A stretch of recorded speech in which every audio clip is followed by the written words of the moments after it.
আপনাদেরকে এতক্ষণ আমি দেখাচ্ছি চা গাছের আসলে মূল প্রকৃতি। এই ছোট ছোট যে চা গাছগুলো দেখতে পাচ্ছেন, এগুলোকে কেটে কেটে ছোট করে রাখা হয় এবং এখান থেকে এই কচি পাতা সংগ্রহ করে এই কচি পাতাটাই হচ্ছে আসলে চা। আপনারা দেখছেন এই যে চা পাতাটা এইটুকু টান মেরে ছিঁড়ে নিয়ে যায়, এইটুকু প্রসেস করে চা তৈরি করা হয়। কিন্তু আসলে চা গাছের আরেকটা প্রকৃতি আপনাদেরকে দেখায়, যেটা আপনারা দেখলে অবিশ্বাস। আপনারা সামনে যে উঁচু বড় বড় গাছগুলো দেখতে পাচ্ছেন, এইগুলো আসলে চা গাছ। তবে এই চা গাছগুলার এগুলো হচ্ছে মূল চা গাছ। এর থেকে কাটিং করে চা তৈরি করা হয়, কলম তৈরি করা হয়, কাটিং। যে কাটিংগুলো পরে মাটিতে রোপণ করে এবং সেখান থেকে ছোট চা গাছ তৈরি হয়ে যায়।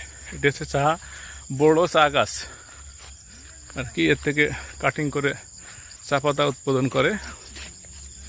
আমরা একটু ভিতরে গিয়ে দেখানোর চেষ্টা করি আসলে চা গাছের ভিতর কেমন